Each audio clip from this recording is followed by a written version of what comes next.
চলো তো আজকে ঝটপট করে চাউমিনটা বানিয়ে নেব মাত্র 5-6 মিনিটের মধ্যে।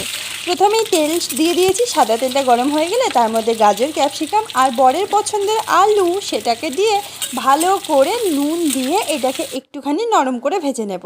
তারপরে এর মধ্যে দিয়ে দিব কুচনো পেঁয়াজটাকে দিয়ে খুব ভালো করে নাড়াচাড়া করে একদম নরম করে নিয়েছি সবজিটাকে। এরপরে দুটো ডিম দিয়ে দিয়েছি আর দিয়ে দেবো সামান্য একটু নুন দিয়ে ডিমটাকে ভালো করে ফাটিয়ে নিয়ে সব সবজি দিয়ে এরমভাবে ঝুরি ভাজার মতো করে নেব। ঝুরি ভাজা হয়ে গেলে এর মধ্যে দিয়ে দেবো কাঁচা লঙ্কা, ঝাল বুঝে আমি কাঁচা লঙ্কা দিয়েছি, আর দিয়েছি সামান্য একটু স্বাদের মতো চিনি, আর দিয়েছিলাম গোলমরিচ গুঁড়ো। চিনিটা দিলে খুব টেস্ট হয় কিন্তু চাউমিনটা খেতে। গোলমরিচের গুঁড়ো দিয়ে সব কিছু ভালো করে নাড়াচাড়া করে জল ঝরিয়ে রাখা চাউমিনটাকে দিয়ে দিলাম, দিয়ে ভালো করে মিশিয়ে নেব। আর এর মধ্যে এখন দিয়ে দেবো বেশি করে সসটা দেওয়ার পরে খুব ভালো করে মিশিয়ে নিতে হবে, যত মেশাবে তত কিন্তু ভালো হবে। একটুখানি মিশিয়ে নিয়েছি, এবার